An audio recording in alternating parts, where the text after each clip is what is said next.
fitness trainer Meg White. And I'm registered dietitian Nicole Guerin. And welcome to Health at Every Size Live. Health at Every Size is a weight-neutral approach to health where you shift the focus from weight to well-being. Welcome to Health at Every Size Live. A day of body positivity and joyful movement. Yes, so I'm Nicole Guerin. I'm a registered dietitian and certified intuitive eating counselor. I work in corporate wellness and also with clients, helping them to enjoy eating while nourishing their health. And I'm Meg White. I'm a fitness trainer. I have a studio called Train Harder, Go Home right here in East Sacramento. And I help people enjoy their movement and activity. Yeah, so our goals for you today, we want to introduce you to the Health at Every Size approach, which Meg and I have come to embrace. Yeah. And we are also raising money for the Association for Size Diversity and Health. It's a wonderful organization that I'm a very proud member of, a professional organization dedicated to promoting size diversity and health at every size. I hope that everybody can walk away with a little bit more self-confidence, as well as the knowledge that there is a weight-neutral approach to achieve your health and fitness goals. We also have some resources that you guys can take advantage of, so you can continue to work on attaining joyful movement and enjoying your nutrition. Yes. And I want to thank all of our amazing volunteers. We have in the back, Health at Every Size student ambassadors from UC Davis and Sac State. Yay. Thank you. Thank you. Thank you. So please feel free throughout the breaks to interact with them and see the wonderful tables that they spent time putting together. We also have guest speakers from our community, Emily and Yolanda and Susan. They're all wonderful, wonderful people living the Health at Every Size approach, and will share with you their stories and resources. And we have our wonderful keynote speaker, Connie Sobczak. She's the co-founder of the Body Positive, an organization in Berkeley, and the author of the amazing, life-changing book, Embody, Learning to Love Your Unique Body and Quiet That Critical Inner Voice. And her books are for sale in the back with Erin, and she will also be signing books at the end of the day. So definitely check those out. We also want to thank our sponsors. We had a lot of great local support, which was great to donate to our raffle prizes. When you guys came in, hopefully you got a raffle ticket. If you didn't, please feel free to see the registration table. Any table that you visit has a raffle ticket that you can get from them. And then you can put your raffle ticket in as well with any of the stations to win any great prize from all of these wonderful sponsors. And we'll be drawing raffle tickets all throughout the event today. We also have a question and answer box, so if you guys have any fitness or nutrition related questions, see the registration desk. They'll give you a little sheet to fill out, and then we'll go ahead and work those questions right into the presentations as well. Yep. So also today we have presentations, joyful movement breaks, a break in the middle for you to use the restroom if you need to. It's downstairs on the first floor. It looks like you need a secret code to get in, but you don't. You just have to pull it open. Kelly and I learned. And yes, the book signing at the end. Finally, I just wanted to define a couple of terms that Meg and I may just throw out there and you'll be like, what are they talking about? So if we say HAES, that is just short for Health at Every Size. HAES equals Health at Every Size. And we may also drop the F-bomb at some point. If you hear the F-bomb, I'm not talking about the 4-letter word, I'm talking about the 3-letter word fat. And the size acceptance community is trying to reclaim that word and take away the negative stigma from it. So Meg and I have both just see it as a neutral term description, not a negative connotation. So we'll try to be sensitive and not use it, but if it does come out, please know that we don't mean it in a negative way at all. Now, before we get started, we're going to get a little bit of energizing movement. We've got a great treat today. We have my older brother here from Oakland, California, and he is going to be leading us in some energizing stretches. So come on down, Zach.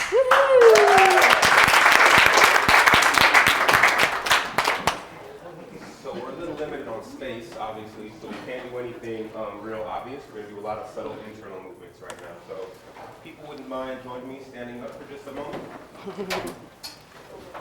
I want to think about the internal mechanisms in your body that you can use just with your intention without creating a whole lot of obvious external movement. So let's try to find the most easy balanced posture you can. So align your ankles, knees, hips, shoulders, and ears. Imagine if all of your muscles disappeared, could your skeleton just balance right there? And then take long deep breaths. Now bring attention to your pelvic girdle. Your pelvis, it's like a pot, and your spine is like the stem of a tree growing out of it. So as we breathe and our diaphragm expands, Timing him for 5 let's minutes. think about that pelvic girdle tilting forward, doing the making timing? your spine arch a little bit. So you've got to time him with your Shoulders and timing chest cards. open. On the out breath, the pelvis tilts back, flattening your lower back Thank you. on an imaginary wall, and your can spine make it round like so it stays long. Yeah. Let's try that for about 30 seconds.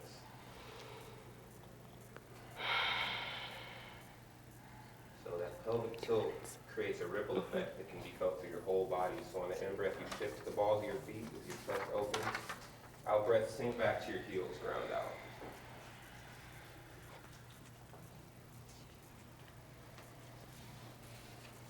So the lower part of our spine, our lumbar spine, the middle, called the Sorry. thoracic and cervical spine is up in your neck. You want to feel a wave of wind, your energy, through the whole entirety of your spine. Sorry. And that motion will allow your whole body to effortlessly sway forward and back like a tree in the wind. I'm gonna sneak behind you here. Yeah, what's up? Do you just want the, do you want this blue? Hi, my love. How are you? Oh, it's so good to see you. You look so grown up. How did that happen? How's it been long? Intuitively, you can see how this little suction cups Come on here up in here. your You guys are neck. gonna sign in right here. You put them on our kidneys Yeah. and then circulate. Did you see the bag of empty ones? So there's not the ones in the basket. There's another one that doesn't have anything in them. Breathe out, release, and fold forward. So there should be another bag of eggs that doesn't have anything in them. So these are already full. There's another bag. Yeah, there we go. It's okay. It's all right. Don't worry. Leave the ones that are in there. It's okay. Just fill the new ones. One more time. Now let's let our hands float up as we breathe in. One hand behind the other, and any direction with the both. Go ahead and breathe out and open the side body. Stay here, breathe in, get long. Breathe out and just a little bit farther. In breath up to center. Switch to grip, and out breath other side. Stay here, in breath. Out breath, a little bit more space in that side body.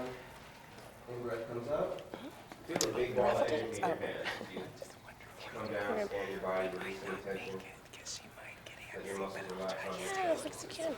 And they have an arts and crafts table over here, so she can go do stuff. You don't have a lot of space, sort of slowly twist. Let one hand grab the opposite shoulder while the back of the other hand touches that kidney. Then look up and behind you about 45 degrees. In breath makes the spine long. Out breath twists just a little bit deeper.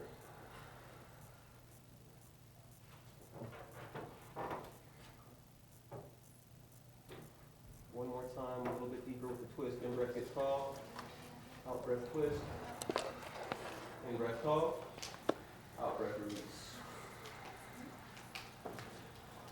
And other side, go ahead and hold that shoulder gently. In breath gets tall. Out breath twist.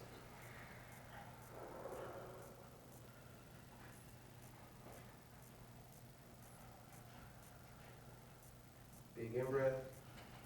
Out breath release. Now see if you can feel a little bit of energy in between your hands now. Magnetism, it might feel like heat or wind. Big in breath, make that ball get a little bit wider. Out breath, bend your knees slightly, push into the ground. In breath, pull it up through your pelvic girdle near your chest and organ. Out breath, sink as you stand tall. One more time, make that ball big. Sink it down. Big in breath, pull it up all the way through you. Ribs open as your hands turn up, push through the ceiling. In breath, holds the ball again. And one last scan. And that's my time. Thanks, everybody. Thank you, Zach. That was awesome. Wasn't that nice? Ooh, I feel so much more energized and relaxed. I needed that.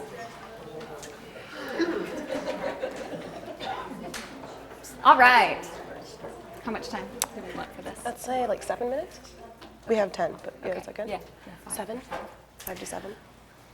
All right, so now Meg and I are going to move on to a little short presentation, and we're going to talk a little bit about the D word, diets. That one is a 4-letter word. I want to know, what diets have you heard of or tried throughout your lifetime? Shout them out. Diet pills, Atkins. Lemonade diet. Cabbage soup. Healing diet. HGH, yeah, that's another one. Metafast. Sure.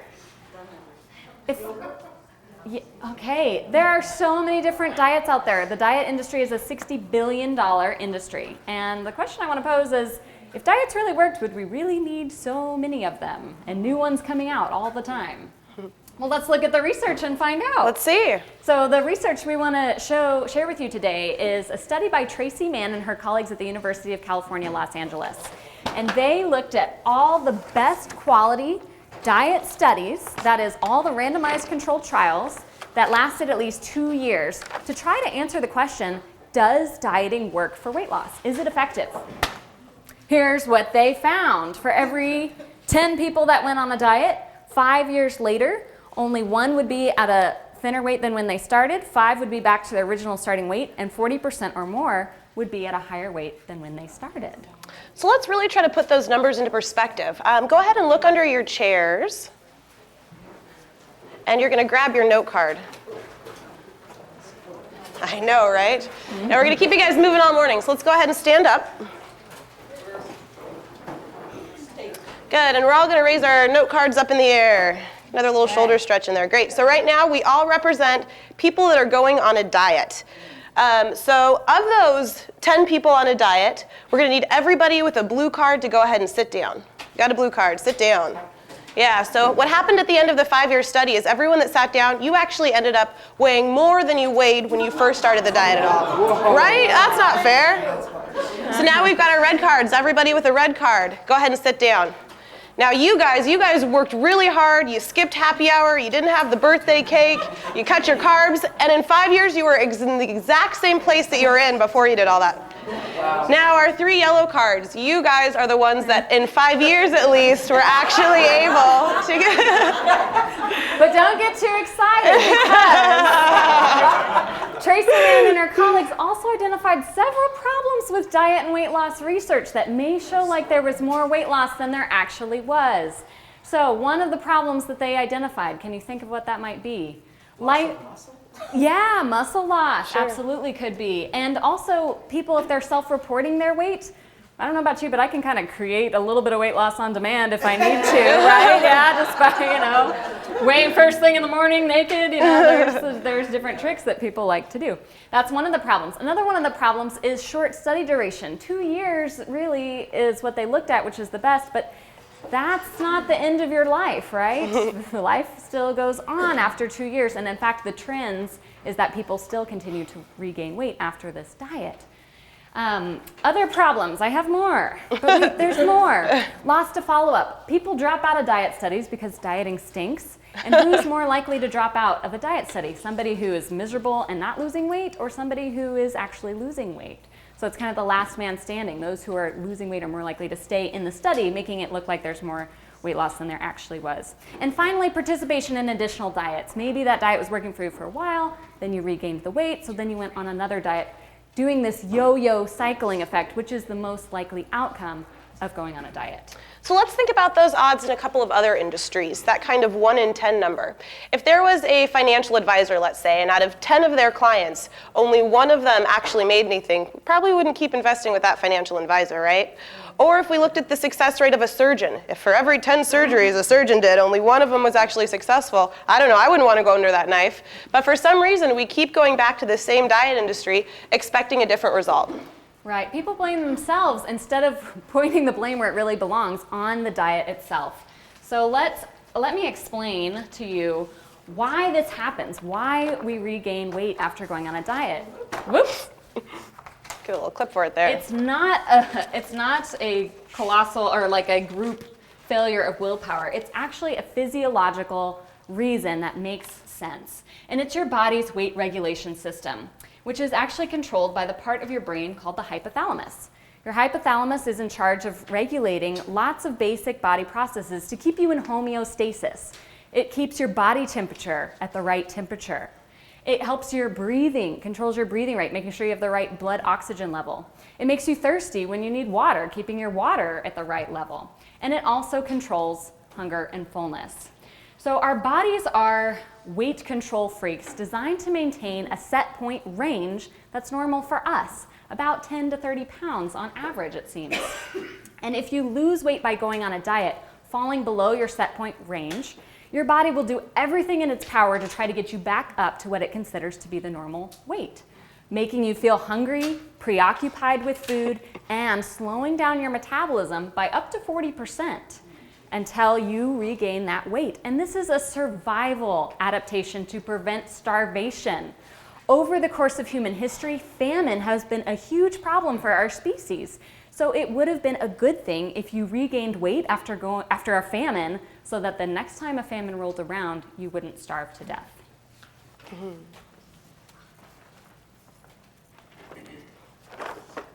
Is this you? Yeah, so let's talk a little bit more about that set point range.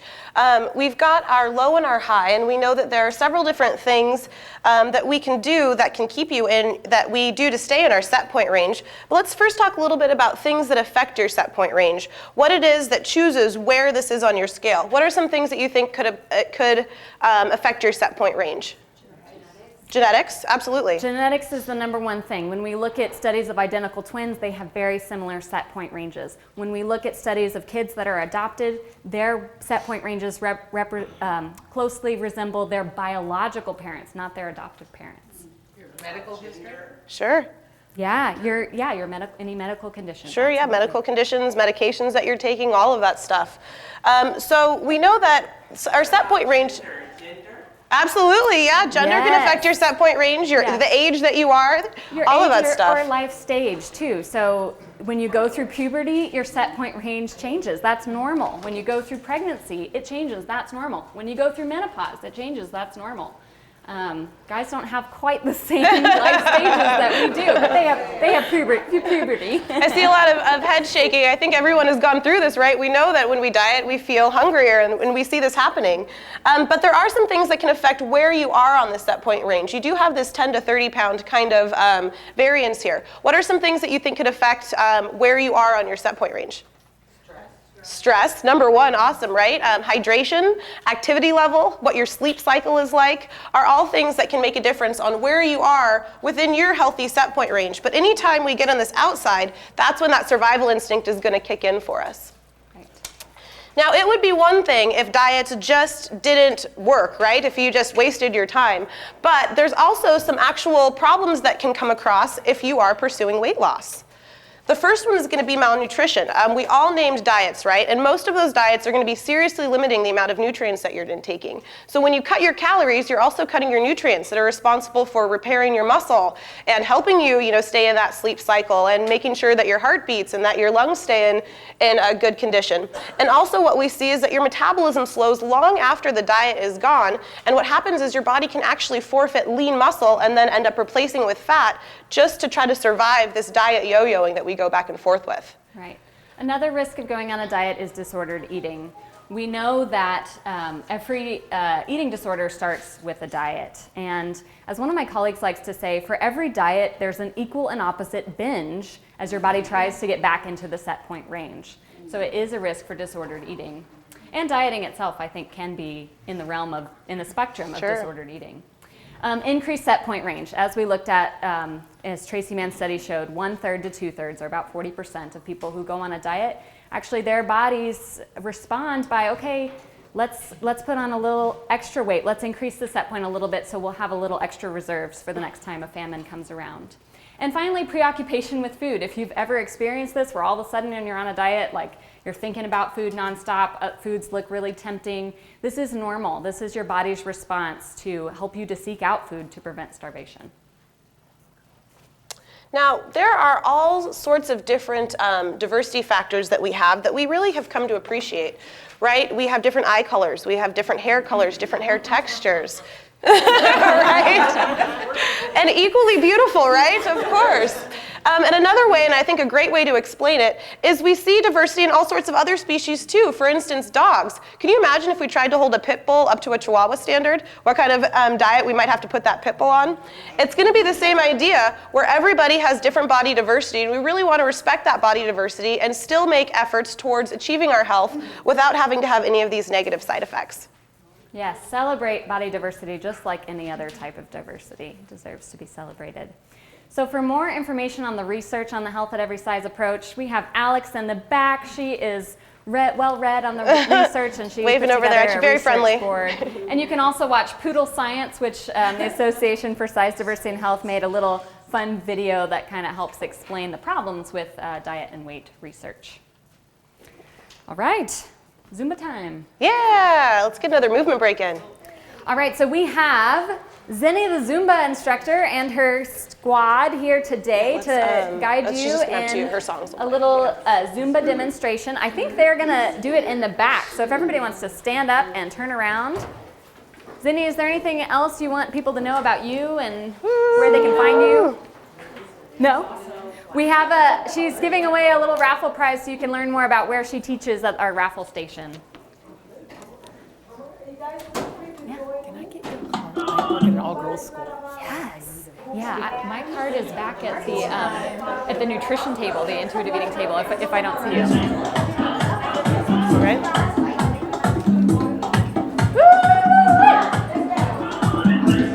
Do you remember that your mic's on? Good to move? Yeah. Yeah, I love And I don't know about you guys, but I couldn't see anything and I was still having it. It still works. So I need everybody to go ahead and get their raffle tickets out. We're going to do our first raffle drawing. Dun dun dun dun. Did they just put their name on there, I think? Oh, did you put I think it's just name their or number? name. Check it out. All right. Okay, yeah, this is a number. No name on this one. Yep. So check your ticket if you didn't write your name on it and you just have a number. Okay, thank you so much. I accidentally took the one that Well, you can check and see if you have this number. Do you want to start reading the number? Yeah, okay, so I'll read it and then I'll read it again. Oh, it's okay. We'll do it again later. Yeah, we'll do go another for it. one later. There's plenty.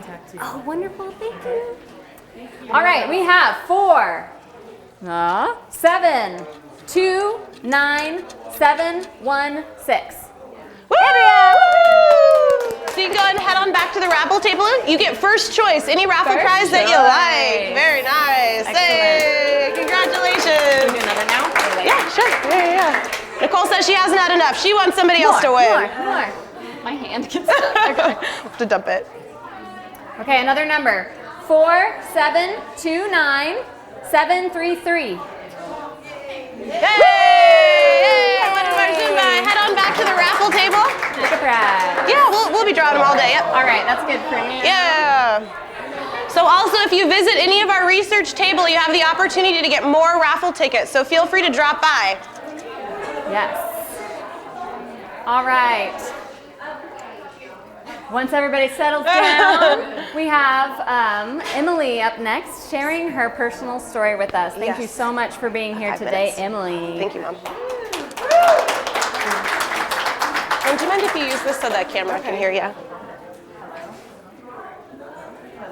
Just You turn it on? yeah. Try it out. Oh, turn the volume back up. It's we on. turn the volume down. Oh, that's for this is the mic volume over here. Try it out. Hello. There we go. Yeah. Hi. Hi, everyone. My name is Emily Ireland Cox, and I call myself the Lucky Bombshell.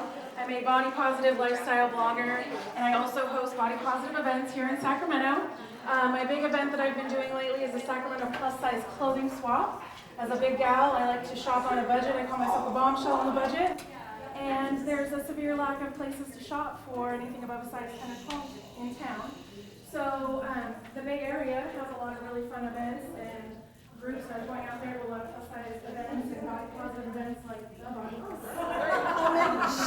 Sorry. Thank you guys so much. It was awesome. So much fun. How did you do your presentations?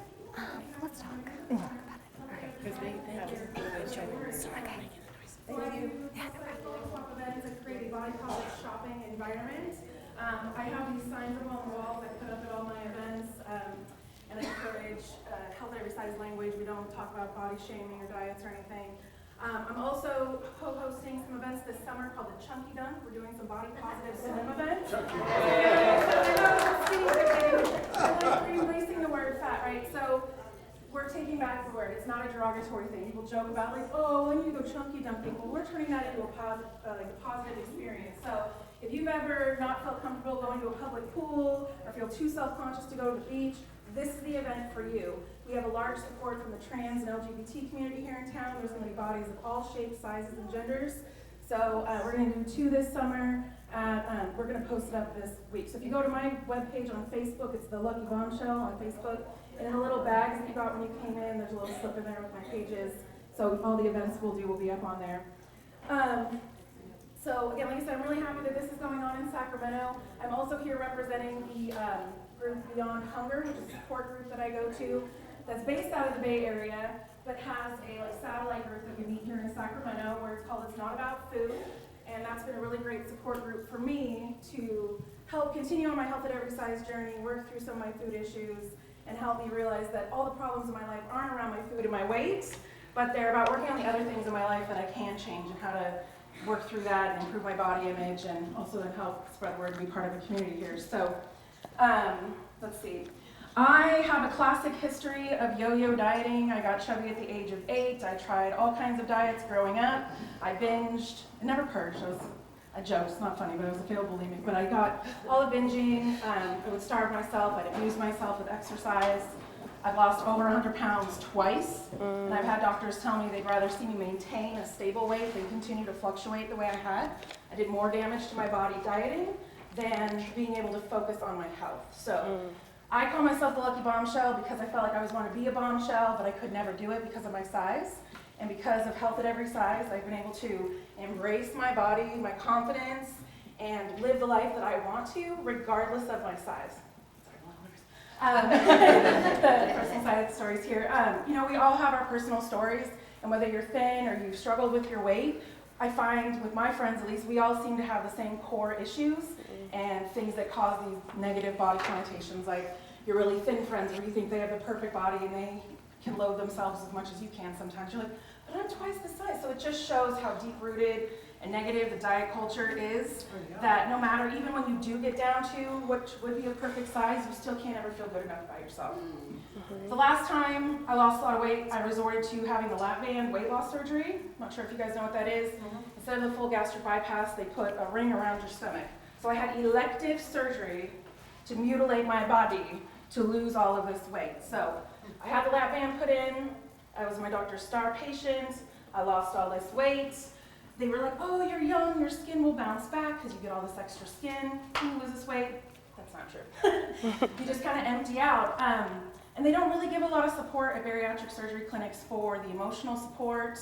I have to tell you, it's kind of a, when you're used to being a large person and then all of a sudden you're a small person, people treat you differently. You see like a whole other side of things. And it's really hard to kind of reconcile your self-image and body confidence. You're like, I'm used to being this. So kind of threw my whole mental thing for a loop. And I didn't find a lot of support. So that's why groups like the Body Positive or any other support groups you can find, and Beyond Hunger, and dietitians, and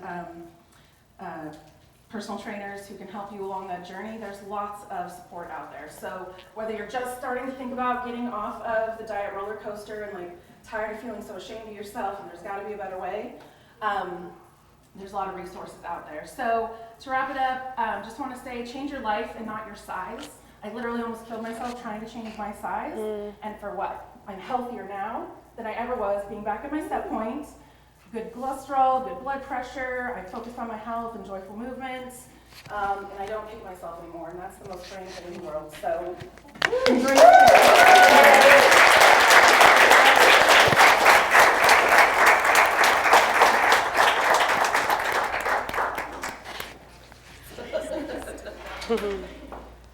Okay. That was amazing, Emily. Thank you. I think now we have maybe another personal story. Susan, would you like to share? Oh, Susan. Anything? Yeah. Yeah? Okay. Yeah. Now, if you're ready, we're ready. as Susan, or as I call her, Speedy, comes up here, I'll tell you guys just a little bit about her as she's walking up. Speedy has been a client of mine for, I don't even know, maybe 4 or 5 years now. And in spite of all the challenges that she is faced with, to see her literally every single day come in and do the best that she can has been so motivational, not only to me, but every client I know that sees her. So I think we're all really lucky to be able to hear her story and hopefully draw some motivation. Hi.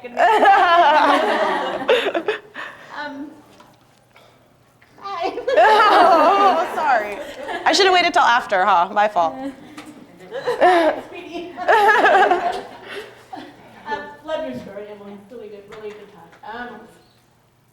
You know what? I don't have a lot prepared, but what I wanted to put out here was that I'm brand new to HAZE or Health at Every Size approach, and it scares the crap out of me, to be honest, because it is so different from everything I've done. But everything I've done doesn't work. I have a history similar to Emily's that I've let Western medicine take over my weight control issues, and I've had lap band surgery and repeat lap band surgery and attempted gastric bypass, and let me see what else. You talked about loose skin. The first time I got small, I had my arms, the skin on my arms taken off, and that was not a fun surgery. So that's 4 surgeries I've had, not to mention the amount of medication. When I first started seeing Megan, I was on Adderall for weight loss, and it helped with the attention. I'll admit it helped with the attention stuff, but it was mainly for weight loss, and I actually gave Megan my bottle of pills. It was kind of really hard for me to give up that crutch. So I guess what I share with people is that if anybody else is new to this, you know, I have about a month behind me now about learning about Health in Every Size and reading the books and listening to all of you guys talk. And I'm really, really excited. I feel like for the first time in my life that I'm in control of this. That it's not my doctors, it's not, you know, my personal trainer, as much as I love her, isn't going to fix it for me. You know, I'm in control of this. I'm in control of how I feel about my body. I'm in control of how I feel about my weight. And it's exciting. I think the future holds some really fun stuff for me, and I think a lot of it is going to have to do with embracing this approach. So I'm really grateful to Megan and Nicole for bringing this to me. Wow.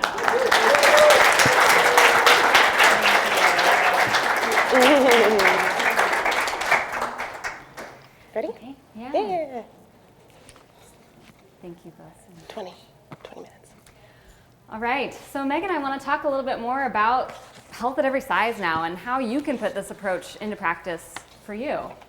So the first thing we wanted to do is redefine health, because I think society kind of gives us this view of what health is supposed to be or look like, but really health is a very personal thing, and you get to decide for yourself what health means to you. So let's talk through that. What does health mean to you? Less doctor's visits. Okay, fewer doctor's visits. Feeling good, energy, Less medication. fewer medications. Be able to do the stuff you want to do. Yeah, Live with no limitations. live with no limitations. Although I will say, you know, everybody does have some limitations. There's no perfect health, right? We're all gonna age. So just something to keep in mind is managing maybe certain limitations and living your best despite, you know, wherever you're at. Sure. What else? Social support. Yes, social is so important, right? We are social creatures, and having good social support is Always key. getting a good night's sleep.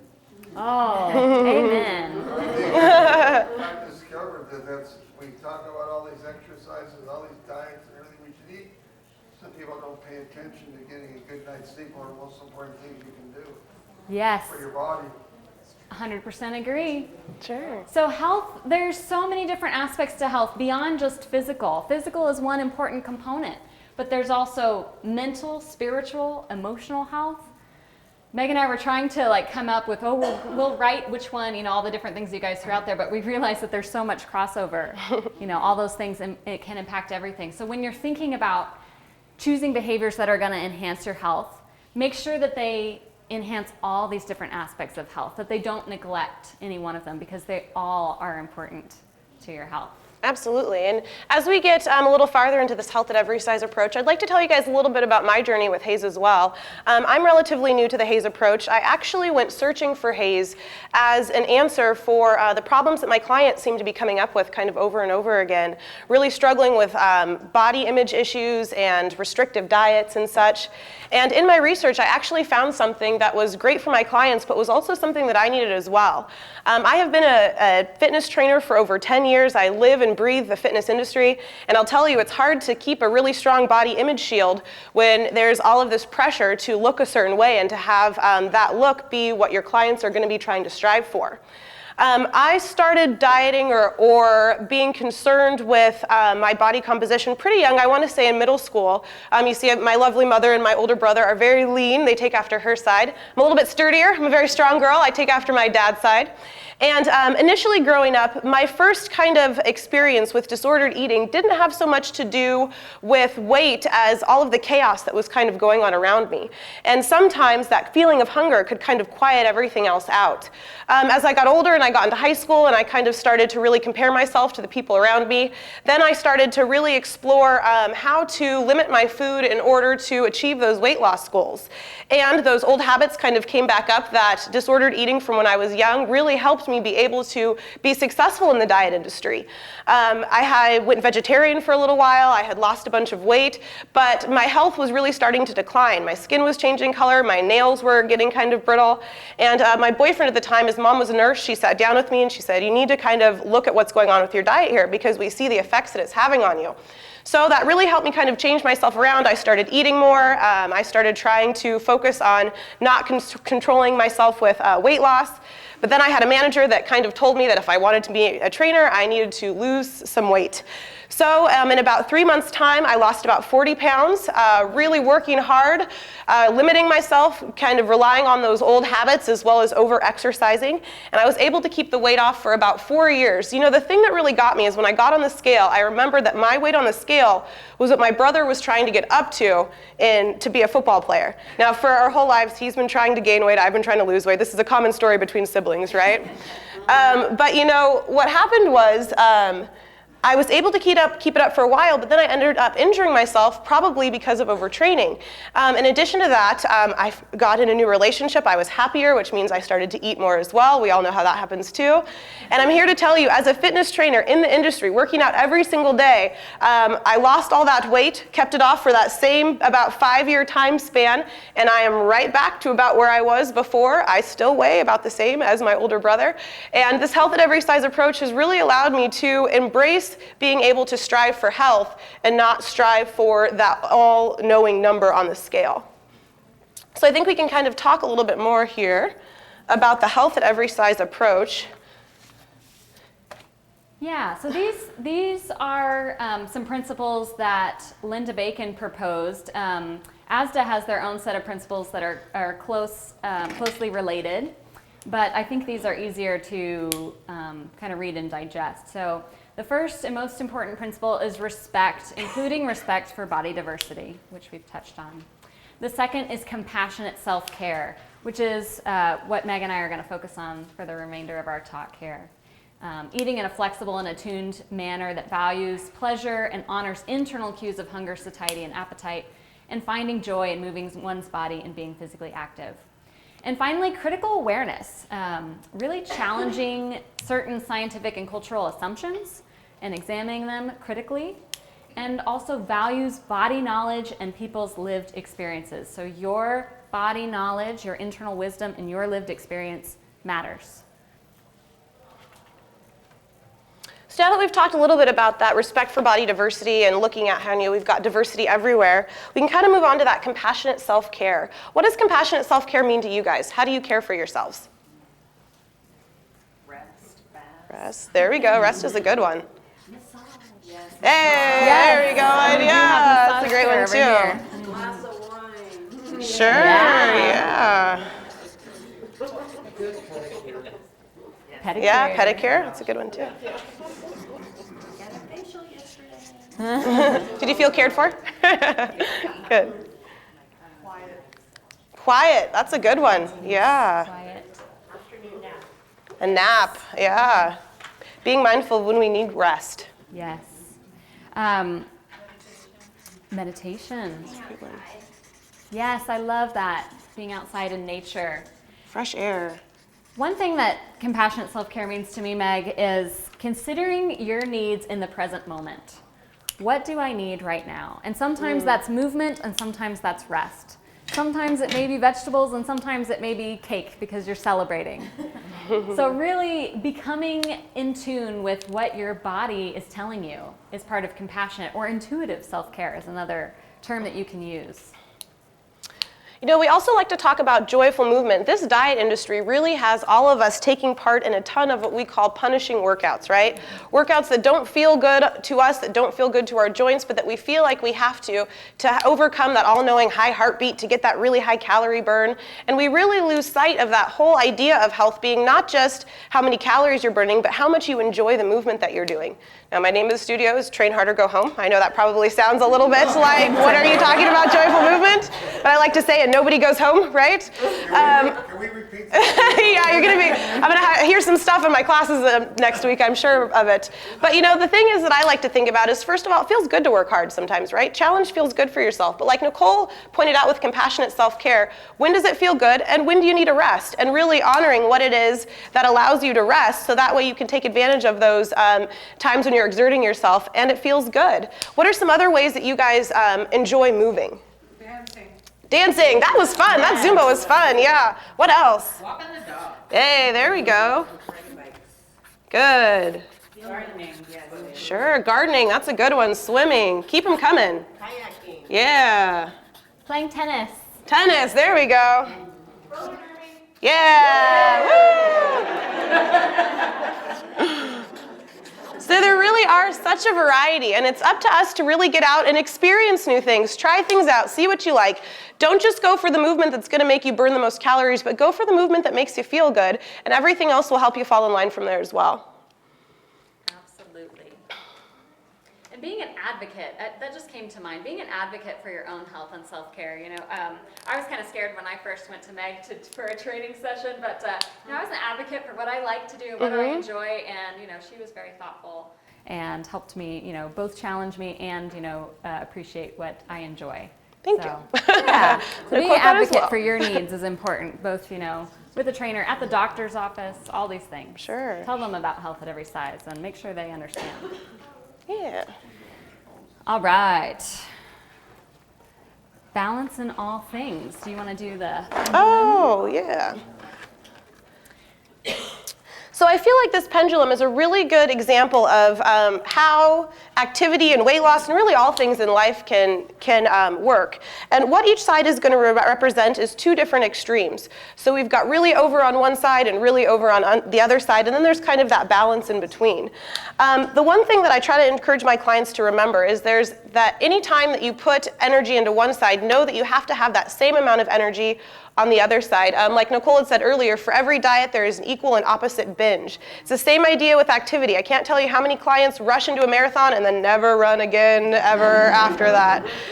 So you want to think about finding that time in between, and if you go to one side, remembering that it's going to have to go back to the other side until you eventually settle in the middle. And if that's what you're looking for, then that's something that's totally acceptable as well if you really listen to that internal wisdom. But be aware that every time that you go on that extreme diet, you're going to have that extreme binge. And every time you want to join that you know, really intense 6-week, every single day, 2-hour workout, you're going to have some injury that you might come with it, or just exhaustion at the end of the day.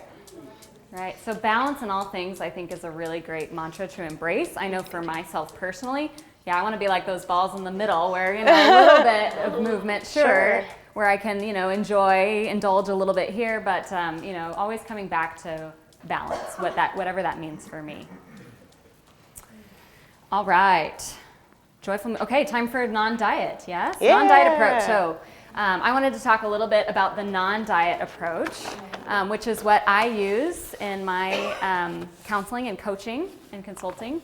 I've really turned to this non-diet approach after my personal experience in the nutrition world. You know, I have personally seen the damage that diets cause. You know, I was taught in school to, okay, I got to help people lose weight. I thought that was my job, but yeah, I saw that dieting was doing more harm than good in my clients, and this what I saw in practice was people could lose weight for a time, but the weight would come back, and it was just a heart-wrenching struggle that people would go through at war with their bodies. And so when I discovered the non-diet health at every size approach, it really resonated with me, and I love it, and I'm never going back. So the tools, so the non-diet approach, let me explain what that is. The core, I think, of the non-diet approach is learning to listen to your body's internal cues and your body's internal wisdom rather than a diet which has external rules to guide you. So the steps that I like to use to teach people is stop, select, and savor. So stop is just a pause where you check in with your body and use this amazing tool that your body has given you, your hunger and fullness cues. And this is kind of small, but I like to teach people about the hunger and fullness scale is a really helpful tool. That hunger and fullness isn't just black and white, but it occurs on a spectrum. So I help people to get in touch with what does hunger and fullness feel like. So give me an example. If 1 on the scale is ravenously hungry, what does that feel like for you? Dangerous to anybody standing around. Watch out, everybody around. I like just hungry and angry. What else? Yeah. Urgent, that primal hunger. Is it easy to stop when you're comfortably full when you're primal hunger? No. It's hard because, again, it's that your body's normal instinct to survive. Now, what does it feel like to be pleasantly hungry? Maybe around a 3 on the scale. Tummy's rumbling, you're starting to daydream about food. Yeah, Okay, right. yeah, maybe a Food little starts to smell a little better. You salivate. Yeah, right. And if you don't recognize these signals, maybe you've lost touch a little bit. This is common with people who have been on several diets. So the thing that you can do is start with the structure of regular meal times and start to get back in touch with these signals of pleasant hunger and fullness. Because pleasant hunger is the best spice. It does make food taste good. And then where does it feel most comfortable to stop on the scale? What does it feel like to be a 10 on the scale, so full that you feel sick? Not very comfortable. But what does it feel like then to be a 6, a satisfied? How does that feel in your body?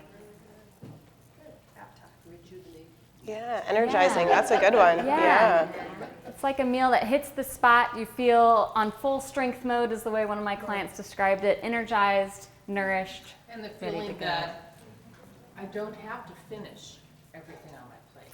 Right. I can still look and there's a little this, a little bit of that, and kind of go, that's okay. Not like, if you don't eat that, there are starving children in China. Yeah. Right. Mama! Right, absolutely. So really getting in touch with those internal cues rather than just, I'm going to eat everything on my plate. Okay, take a little time out and check in. How am I feeling?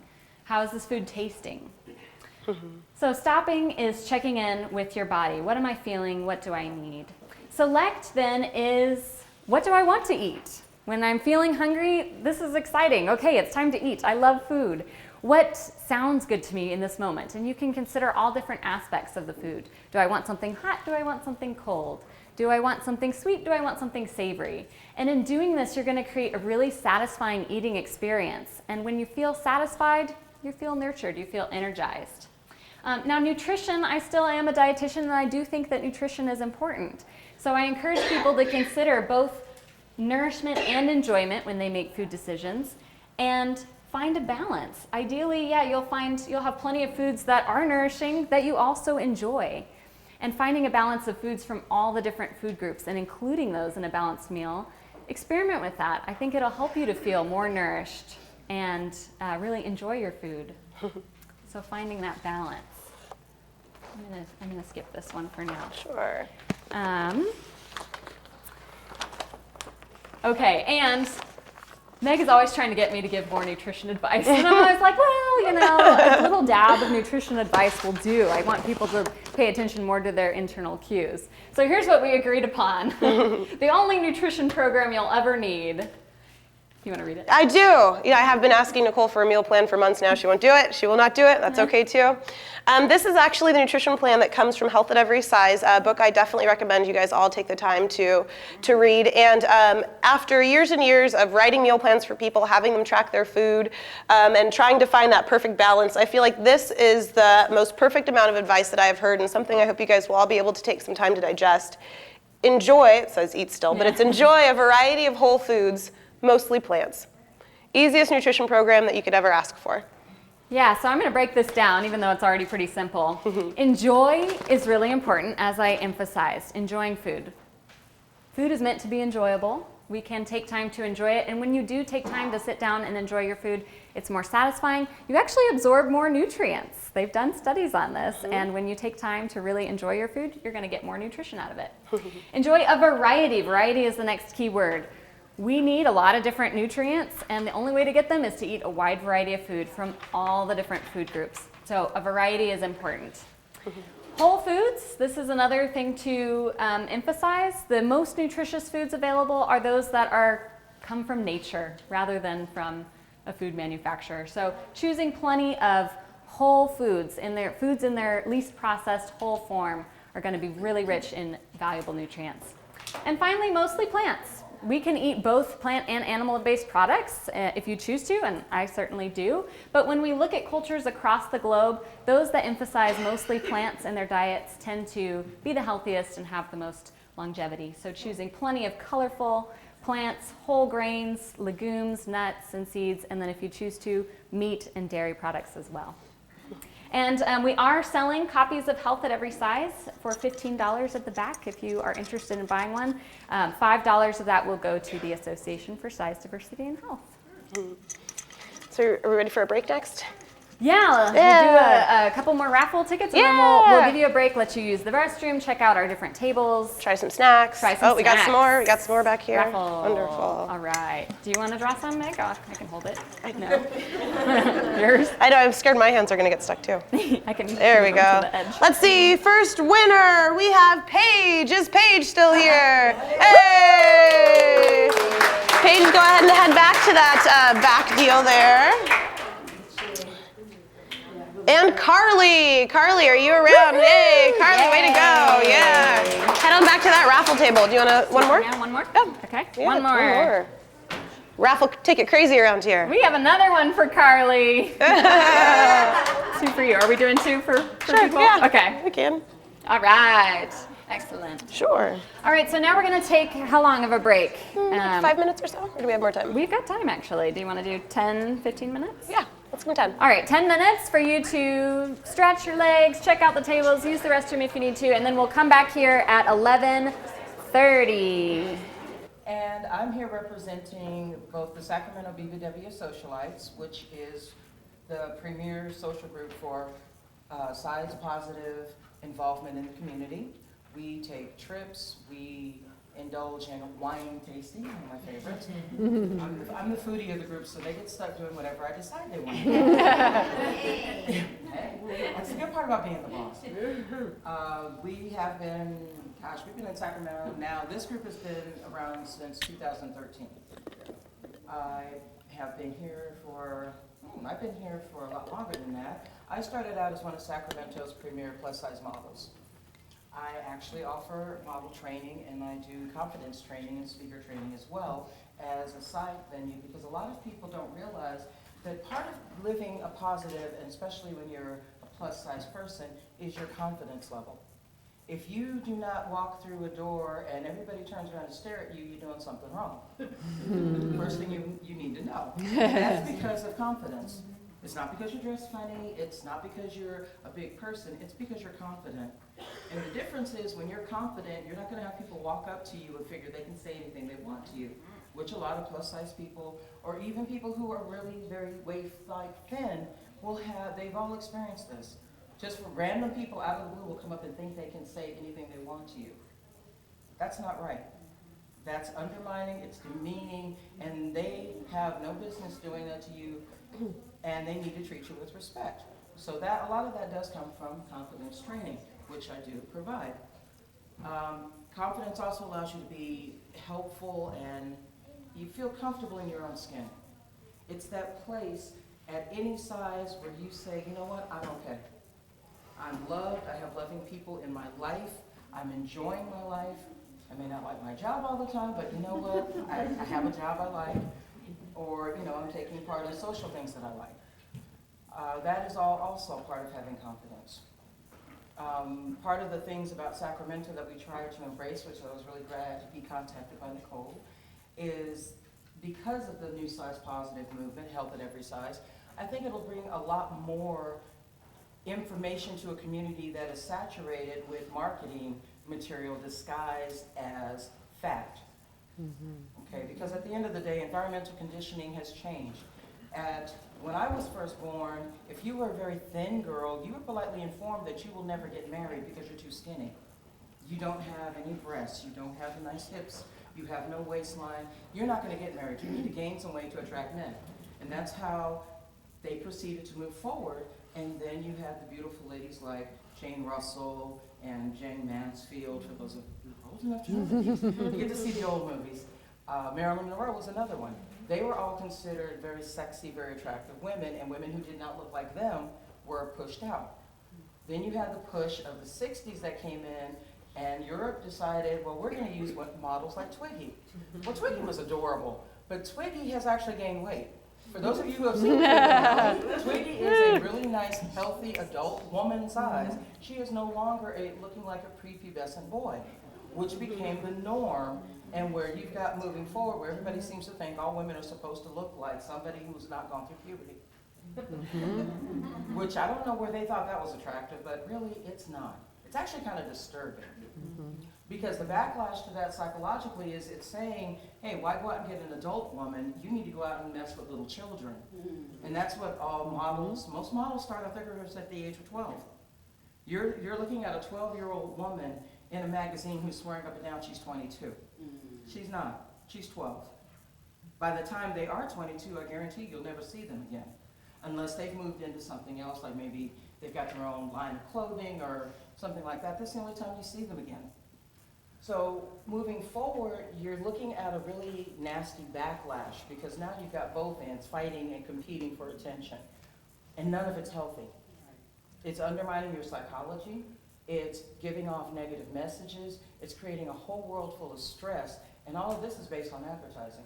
As you said, dieting is a billion-dollar industry. You get dieting, why? Because they created a stress factor for you. If you don't fit in and you don't conform, there you are. So that not only undermines you, it undermines your self-confidence and who and what you can achieve in life. What you can achieve in life is not determined by your looks. It is determined by your willingness to succeed. And through that, and health at every size, they are actually bringing the proper information to people, backed up by actual medical doctors who have spent their time battling the same battles we're battling. We don't want you to put out here to have a diet that takes out carbohydrates, okay?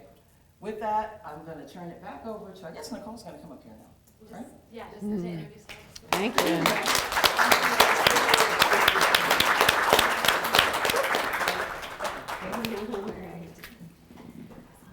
Thank you so much, Yolanda.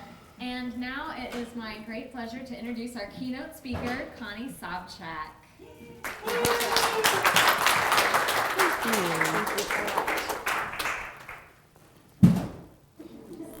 Ooh, everybody okay? Hello, I am so happy to be here today.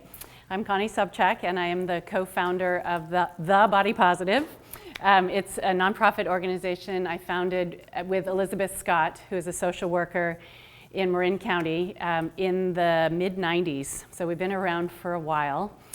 First of all, thank you to Nicole and Meg for inviting me to speak here and for doing such an awesome presentation and also all of the stories. I really appreciate this. And I'm happy because a lot of times I have to do the whole talk, which is doing the health at every size part, the intuitive living part, you know, and then moving into other parts of what I'm really going to talk about today. So thank you for doing such a beautiful job with it. I'm thrilled. I'm thrilled to know that this is happening in Sacramento too. So The Body Positive has been training student leaders and now trains adult professionals to bring our work, our Be Body Positive model, to people of all ages. So it really is, we've created a model that is appropriate for all ages. And I think to sum it up, it's that love your body, live your life. We have bodies. We're here on the planet because we have bodies. So this, just to start with, is a gift. What gets in the way is everything that you were talking about, all the messaging of all the people that are telling us that this body is supposed to be one thing or another. We have a body story. And what I also see in this culture is that there is, as Chimamanda Adichie, the Nigerian author who has the TED Talk about the danger of a single story, we have a single story in our culture right now. And what I see is it's that beauty and health are like this. And so we're told to be healthy, you must look this way. To be beautiful, you also must look this way. And there's this just thing that happens, and it's one story, and we're all supposed to fit into this one story. And the danger of that is everything that we've heard already today, which is we're not focusing on real health. We're not focusing on what is health for my own unique body. We're focusing on somebody else's idea of what is right for this body. So and then what is beauty? We all get to have it. And so today I'm going to be talking about 2 of the 5 core competencies of our Be Body Positive model.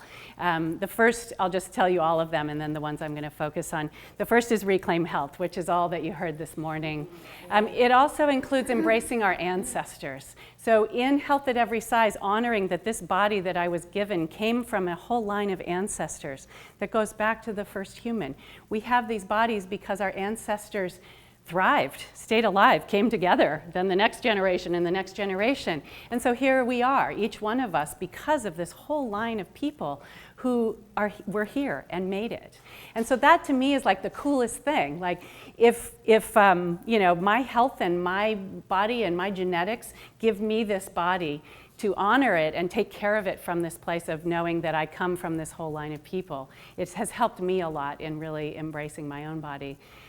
The second is practice intuitive self-care, which is also what Nicole talked about, really listening to our bodies deeply to know about food and movement and rest and all of that. The third is cultivate self-love. And so that's one of the pieces I'm going to be talking about today. It's very, very hard to live a health at every size lifestyle if we're beating ourselves up all the time. It's hard to practice intuitive self-care, which I see as trial and error. If we're trying things out, we're listening and oops, I got it wrong in this moment of trying out a food or something or how much or whatever, it didn't quite work. So without self-love, a practice of self-love, it's really easy to beat ourselves up for getting it wrong. So building self-love is key to our work. The fourth competency is declare your own authentic beauty. And we're going to be doing some work with that today too. And then the fifth is build community, which is why we're here. And I am so grateful to all of you. And I really recommend coming together as much as possible in community.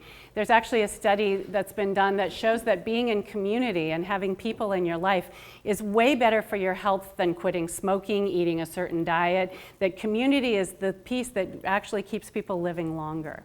So coming together, and for me it's like getting out all of that crap that we are given and fed by society and then saying, hey, it's hard to be human. Okay, where do we start? Let's start now. And this is me and this is you and this is you, and we all get to be ourselves and come together to talk about our triumphs as well as our struggles. So today it's about self-love and it's about beauty for me to talk about. As I was driving up here, I'm going to be doing a commencement speech at a high school in the Bay in a couple of weeks. And I don't know how, I've been thinking about what I was going to talk about. And something came up from my daughter's elementary school years. She had a teacher in 3rd grade that would say to the class, "Oh, I am so unhappy to be here with all of you today. Why can't you be like the kids downstairs? Why can't you be as good at math as they are? I did not want to come to school today." So I heard this story and I was like, I'm getting her out of this class because this is not okay. This is not a good learning environment. So then I went in to visit a classroom. I brought her in. I just broke all the rules, brought her in to a different classroom. And there was this woman, older woman sitting there. She was amazing. And there was an aide in the class because one of the boys had autism, and so there was an aide. And she looked at the aide, and all the children were sitting in a semicircle around her, and she said, "Oh, Michelle, look at these beautiful children. They are so amazing and smart and wonderful, and I am so happy to be here with you all today." And I was like, she's here. This is it. Got in a big fight with the principal, and I didn't care because that's where my daughter was going to stay. And so spending the time in that classroom watching these children grow like beautiful flowers, like they just blossomed. You could see it in their bodies even, you know, in their bright little faces. And she was so complimentary and so supportive, and they weren't supposed to be perfect. She saw each one of them as an individual. She didn't try and make them all be like one of the children. And it was this incredibly diverse group of children. And it was so beautiful. And as I was driving up here, I thought, wow, that's the same as the critical voice in self-love.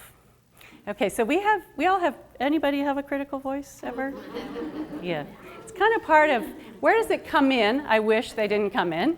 My mom calls them virus voices. She's a therapist, and so she sees it as the sort of virus we get when we're young. All of the messages that come in and they get inside our bodies, and then they become our own voice. And so I thought, wow, okay.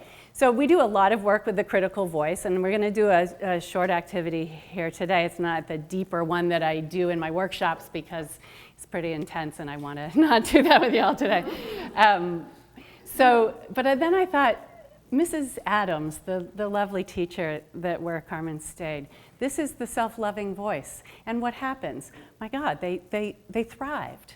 And so when we build our own self-loving voices, we are going to be healthier. We are going to be happier. We are going to have suffering still, yes, but we're going to have tools that will allow us to come to this place of, I have purpose and I have value and I'm here on the planet for a reason. Just because I am here.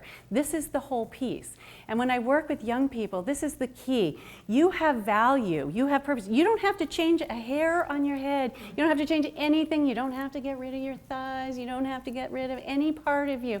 You get to be you and know that you have value and purpose. This is why we're here. And we waste all this time with all this noise and picking at ourselves, and it just gets in the way of living. And I just sometimes get so angry at the diet industry and so angry at all the people that are like, and you're all bad, and spend your money and I'm gonna fix you. And what if we all just said, no thanks, I'm listening to me. No thank you, no thank you. Off you go. Whoosh. I get to choose. This is mine. This is my body. So I almost killed myself because of thinking I was supposed to be somebody else. When I was a teenager, I ended up with an eating disorder. Part of it came from what happened in my family. My sister, I had two sisters. Both of them were very, very tall. I was called the runt. They were tall and big. And my oldest sister, Stephanie, was quite large and got really shamed at the dinner table by my father. He had his own eating disorder, I see now looking back. And so he would say, you shouldn't eat that. Do you know how many calories are in that? And would name the calories and all the numbers, and it was all about numbers. And so she started dieting. She went to Weight Watchers. She lost a whole bunch of weight. She gained it all back, plus more. And then she ended up developing an eating disorder. She was bulimic. She also ended up getting breast implants, and one of them hardened. And two doctors took their forehands and crushed the breast implant, and silicone leaked through her body, and she developed an autoimmune disease, and it ended up killing her at the age of 36. But also, and on her death certificate was also malnutrition. So she never got over her eating problems. She was borderline anorexic and bulimic up to her death at age 36. I feel incredibly lucky. I made it. There was no help at the time. I too had bulimia, and it was partly what was happening at home, but also every single friend I had. This was the 70s, and there was no talk about eating disorders, and so we all just had them and thought it was cool and great, and like, wow, what a great thing to do, and nobody ever paid attention to like something's wrong. So many of us just like went off the cliff, and so education got really derailed. I ended up at UC Berkeley. I was going to be an engineer, and I was going to, you know, like go out in the world and like be one of the first women in Silicon Valley and take over the world. And my eating disorder took over, and I kept dropping out and coming back and dropping out and going back with a new major, thinking that was the problem. And it was my eating disorder, and it was my body hatred, and it really changed my life. It's why I'm here today, so I'm grateful for that. Yet it's why I work with young people a lot too, just to say if you can do this work now, there's no, at any age it's right, but if you can start when you're young and see your value and who you are, then you get to just live your life. And so that's been a real important thing for me. When my sister died, my daughter was a year old, and I saw this little person who was just learning how to walk, loved her belly, like, woo, belly, love the belly, little chubby leg, you know, and she's just like walking, and every part of her body was so thrilling to her, so thrilling, and I'm like, how do you raise a human being with saying, I am fabulous every step of the way? And so I decided I would change the world, and so here we are. Don't like the way it is, I'll change it. The world is not changing as fast as I want, but my daughter's world really was different. She grew up in a community, and it wasn't just me as her parent. Being part of the Body Positive and living in Berkeley, we were around all really just, you know, all different sizes and shapes and colors of people and ages and every way that you can be diverse, gender. And so she was by my side as I was having these conversations as she was growing up. And so she, and then her community of her friends, they all started becoming body positive. And we would do media literacy as we were driving across the bridge to San Francisco and looking at the Abercrombie ads as driving off to the girls' chorus. You know, it's like, what do you think of that one? And, you know, so we did this whole thing. It was incredibly powerful to just talk with these kids and to see them all grow up with a different feeling about their bodies. And when a new friend would come in and be like, no, I'm not going to put on my bathing suit, you know, it's like, hey, that's not body positive. Get that bathing suit on. We're going swimming. You know, and they would surround their friends and say, this is what we get to do. We get to live.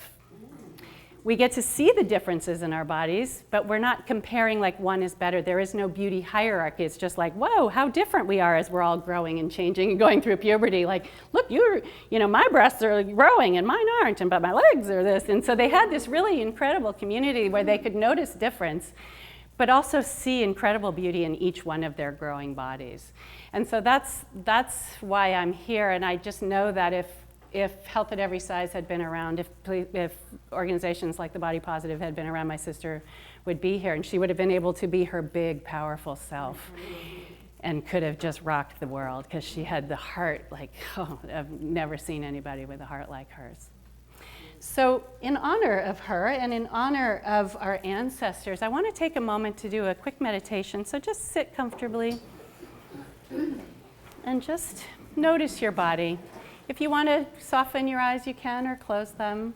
But I want to come inside. I want to come into our bodies. And as you take a breath, imagining that breath is coming in and nourishing all of your more than 100 trillion cells. And each time you breathe in and that oxygen is going to those cells, they're saying, oh, thank you. They're not judging about the size of your body, the shape of your body, the texture, anything about you. They're not, your cells aren't judging. They're so grateful when you give them this life-nourishing oxygen. Getting that breath all the way down to your toes. And just feeling what it feels like to have your feet. These are yours. These are your feet. If judgment comes up, just say, oh, judgment, and then let it just float away as a cloud is floating away in the sky.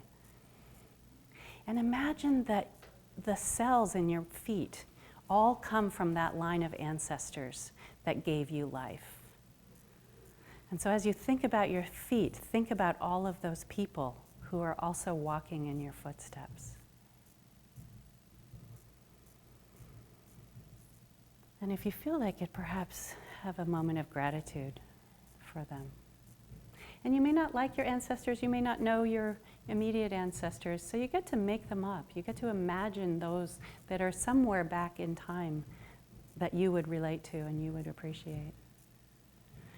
And now take a moment to think about your calves and your lower legs.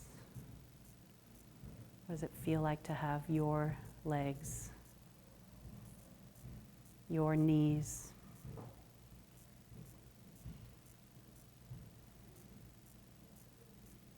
your thighs? Another deep breath into those thighs and saying thank you for letting me be here, helping me live.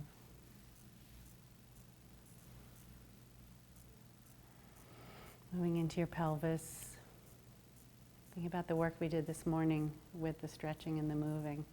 What did that feel like to have your pelvis with your spine coming out of your pelvis?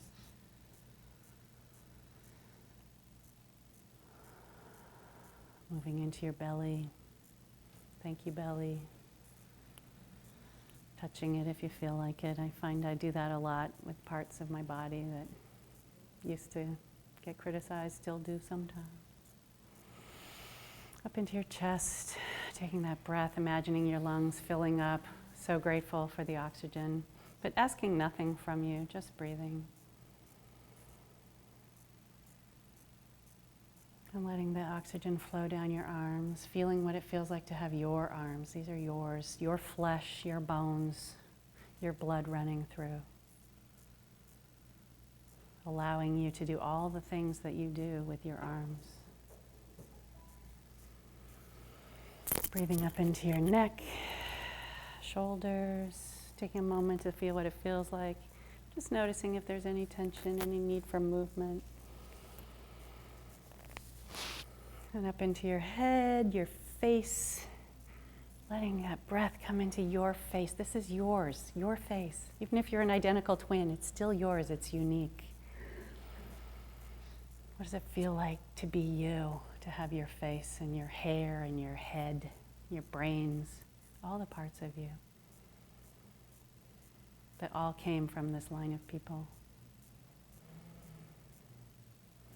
And taking another breath and imagining your whole self, feeling your whole body all at once, your integrated body, mind, spirit, heart. This is why you're here on the planet, because we live. The word embody, the reason I picked it for the book is it's to provide a spirit with a physical form. And another breath, and when you're ready, just come back to the room.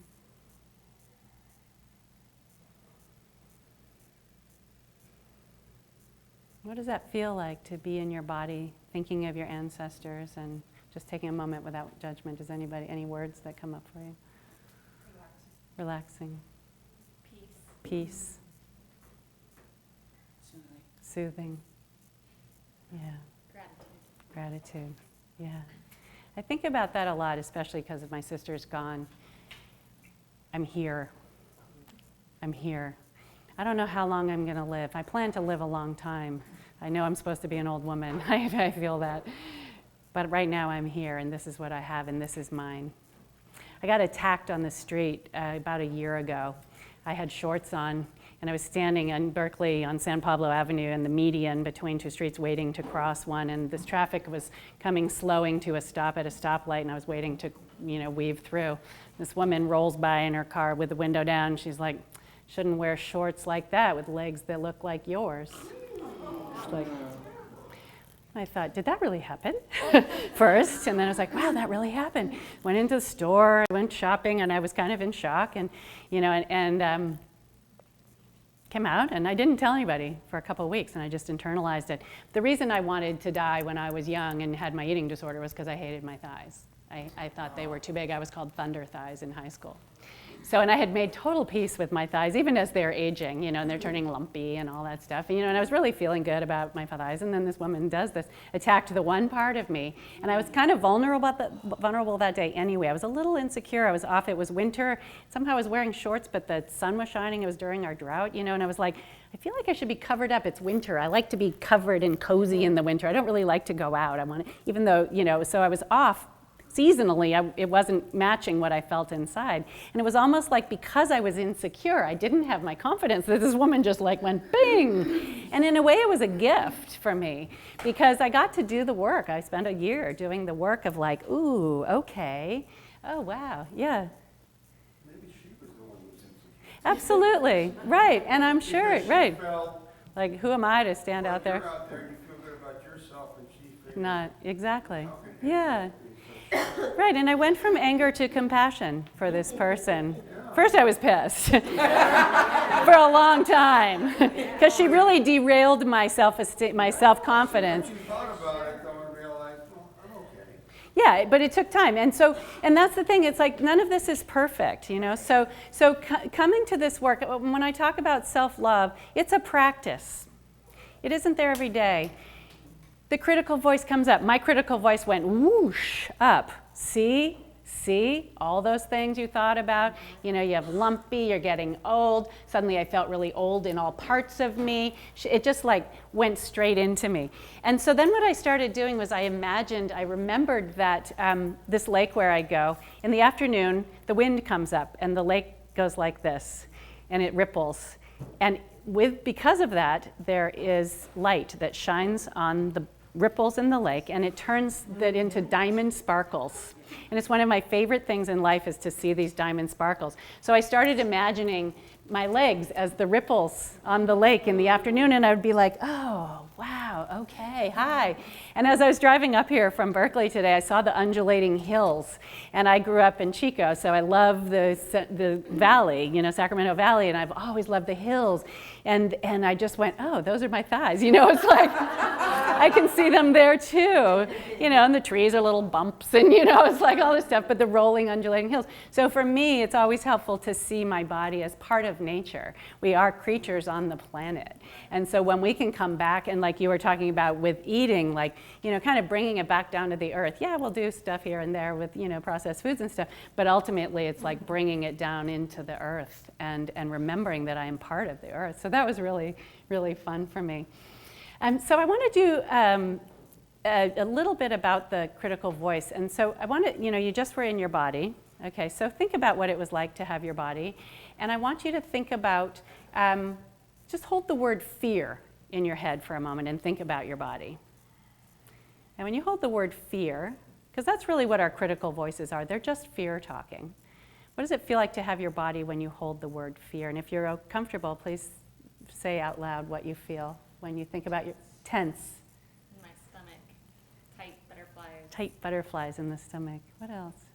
Anger. Anger. I'm always afraid that I'm going to be the fat girl that can't do it.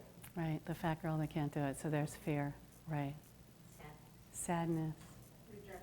Rejection. Procrastination.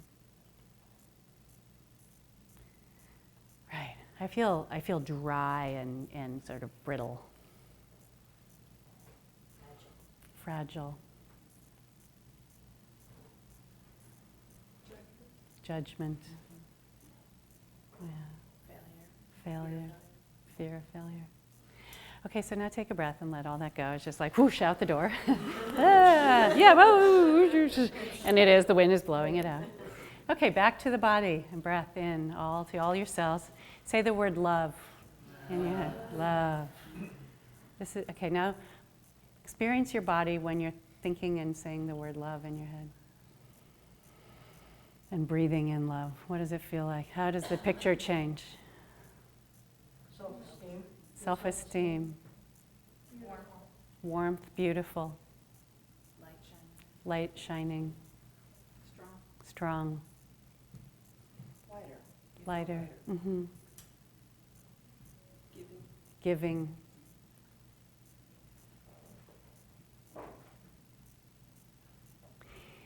We have at all times a choice between love and fear. And it really comes down to love and fear. And when we go at ourselves, as that teacher did with the children, that's fear talking. We can then say, sometimes just saying the word love, or taking that moment to stop and think about our bodies, think about our lives, and think about ourselves. Think about people who love us. Think about how we love other people. So shifting the energy into love from fear can immediately change the picture.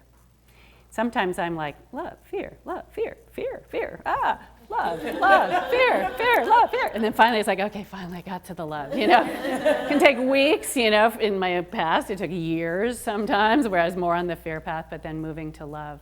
And so this is a choice that we have. So when we hear all those messages, you're supposed to eat this, you're supposed to weigh this, you're supposed to look like this, you're supposed to do that, all that, shoulds, that we can come back and again say, no, thank you. I choose love. Because we live in a fear-based society. How much money is made off of us fearing our bodies? Imagine what that money could do to change the planet and the people. That's what breaks my heart right now. I can't stand it anymore. And so when Nicole reached out to me and I was like, oh my God, you exist and there's people out there. Yay, I'm not alone. I don't know if you've seen the Matrix movie, but I've always thought of myself as unplugging people who are ready. You have to be ready. You may not be ready hearing this, work and talk. You might have to go back and plug back in. But we're unplugging. And the cool thing about it is, for the longest time I felt so isolated in my little spaceship, and I was so happy occasionally when I'd be like, yay, we can stop and park and chat and be like, okay, now off we go. But what I love is that in the movie, when people are unplugged, suddenly the world was very drab and they were eating gruel and it was all, harsh. And in this unplugging, there's so much color and light and texture and flavor and beauty. Like when you unplug and say no thanks to all that stuff, it's like, oh my God, look around, there's so much beauty, there's so much beauty. And I get to be part of it. I get to be part of it. And that's the part of my work that I love so much. So in declaring our own authentic beauty, we get to have beauty for ourselves. That's the first thing. My definition starts with me. When I do that, I take myself out of the comparison game. I take myself out of the beauty hierarchy, and then there can be beauty in every single person on the planet. There's more beauty everywhere. And so I want to read, how much time do we have? I don't know if that clock's right, or till 12:30 is when we're Yeah, we done. can actually go till 12:45 because the self-compassion meditation was incorporated. Okay, oh, wonderful, okay. So I want to read, let's see, I had a couple of things I wanted to read. I'm going to read this one. I'm going to kind of backtrack just for a sec before we do the beauty work, because this ties in with everything that you did this morning. So Lily Stokely was a body positive leader at UC Berkeley. She's now studying naturopathic medicine up in Seattle. And she had 2 rounds of an eating disorder when she was a teenager, and then once she got to college. When she met us, she was just stable in her recovery of her second one, but so ready to drop back in because she hated her body still. And no one had given her this piece of, you get to love yourself and you get to have your own beauty. And so this piece is about fat. And so she wrote this piece as a naturopathic doctor student. Today, I held a human heart in my hands. A 102-year-old woman who died of old age donated her body to my naturopathic medical school for study. I held her heart that beat approximately 72 times per minute, 103,680 times a day for 102 years. You know what surrounded her heart and fed it so generously for each and every beat? Fat. The heart's preferred fuel is fat. The layer of fat not only cushioned her heart, but fed it as well. I was speechless as I stood there with the beautiful pink organ in my hands. Tears welled up in my eyes, and I was overtaken with complete and utter appreciation for the miracle of our bodies. I couldn't help but think of all the times I had hated my own fat, wanting it gone. After years of work to overcome body hatred, I now love my body, fat and all. Today, looking at that heart so perfectly created, my appreciation for fat was taken to a completely new level of awe and gratitude. As I examined the rest of the body, I continued to find special design miracles and their uses for fat, cushioning tendons and ligaments, a protective layer beneath the skin, in the bloodstream carrying vital nutrients, on our bellies, shielding the organs that give us our life force, on our faces to make our distinct features. Fat is an essential element of our bodies that we can't live without. I came home tonight and I looked in the mirror. I saw my round, beautiful belly, my healthy cheeks and glowing face, my unique smile, my strong cushioned thighs, and my happily beating heart. I told my fat I loved it from the deepest place of honesty I have ever experienced towards my own body. I want to live to 102 or beyond. I want to be healthy, happy, and have a heart that beats with love and vigor until the very last beat possible. Isn't that beautiful? I know. Who knew? Sometimes in my work, it's like, we give this information and then these people just take it and turn it into this beauty. And I'm just like, oh, wow, it's so cool. I think one of the things I also want to talk about in kind of what you were talking about, Emily, earlier, and all the things that happened because of you, and I think about my sister, and there is this need to grieve. When we give up dieting, when we give up trying to mold ourselves into what somebody else wants us to be, there can be a grieving process, and I'd really like to honor that. And so the way I want to do that is to read this piece that has some poetry in it. It was about, it kind of came up for me when I was working with some young children that were really struggling. This is an anonymous quote. I feel an overwhelming sadness that I have not loved and honored myself and accepted my own body, my own beauty. We may feel great sadness after confronting the influences that have made us self-critical. We may also feel anger, as was my case when I ended my relationship with bulimia, followed by a need to grieve the time we wasted believing in our ugliness. To experience more beauty in life, both in ourselves and in the world around us, it is essential to honor our wounds and to grieve the time during which we were blinded from seeing our own true reflection. I can best illustrate the need for this grieving process by sharing an experience I had in 2001 while co-facilitating a group for middle school girls. Our name was the Girls Empowerment Movement because the acronym GEM perfectly defined the girls, even with their adolescent awkwardness and struggle. During one of our evenings together, the first girl to speak shared a story of the shame she carried because she believed her body was not beautiful. Tears flowed down her cheeks as she talked. The next to speak began to cry as she, too, unloaded her burden of self-loathing. Every single girl in the room began to cry as she revealed her particular story of suffering.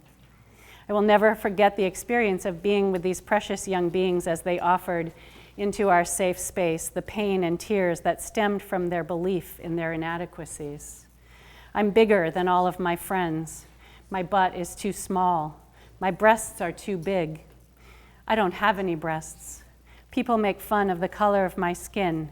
They call me yellow. At the end of the evening, the girls' faces were bright and shiny from crying, yet their souls were lit up like a dazzling show of lightning in a dark sky. It was an electric experience. I will remember for the rest of my days how alive we all were that night. The girls felt genuinely seen and honored through the simple act of sharing their pain within a safe circle of peers and trusted adults.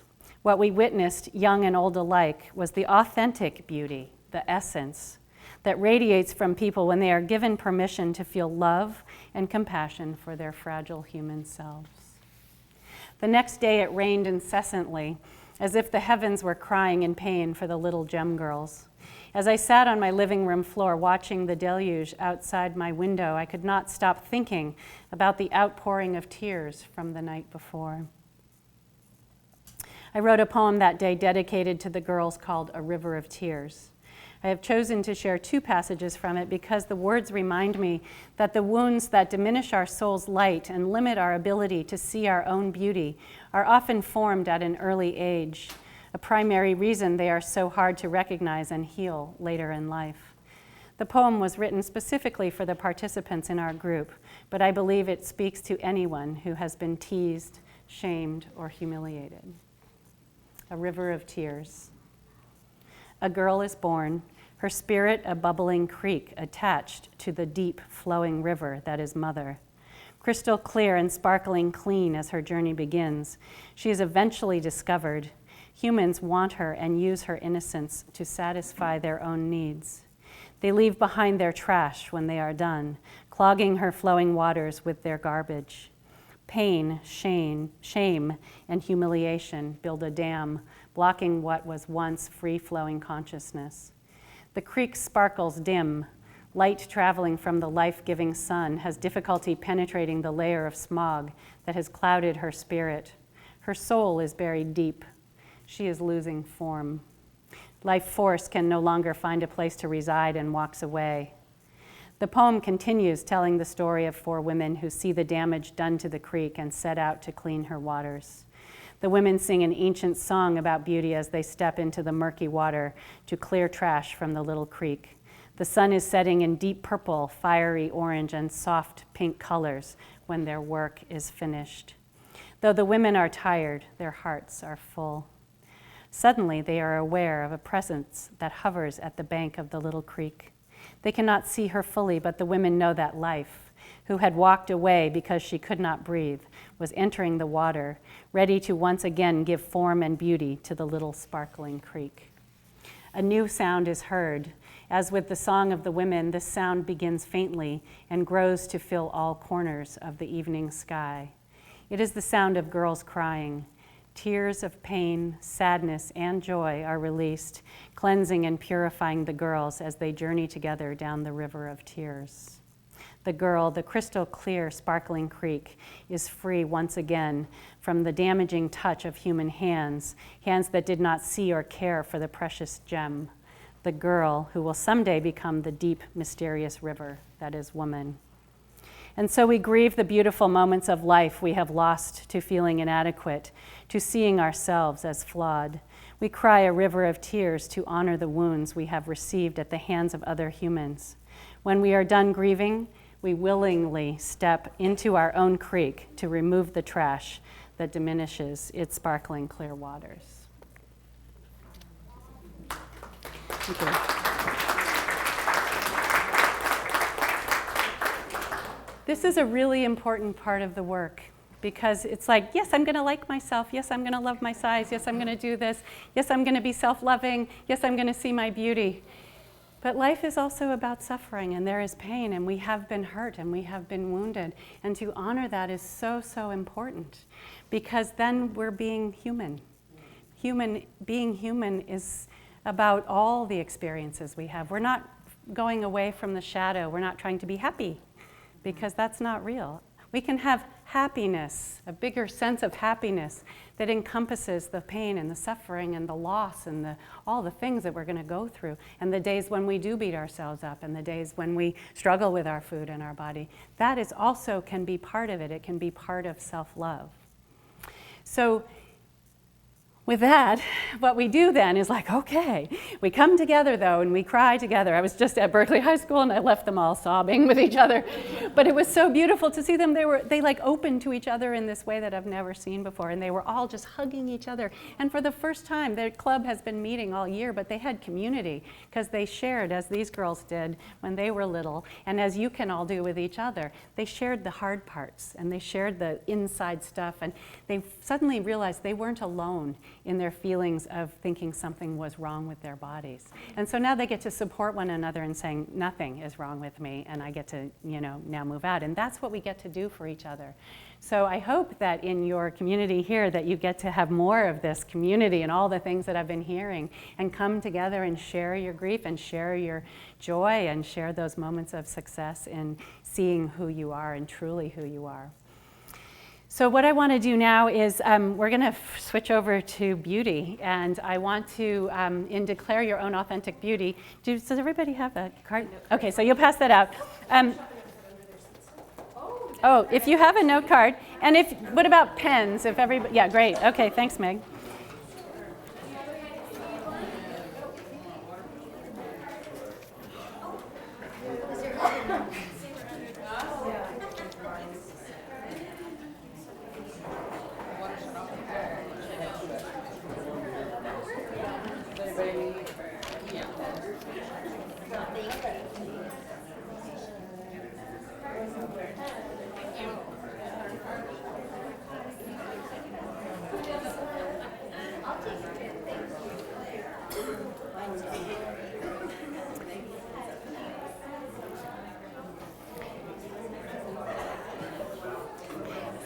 So, everybody have their card?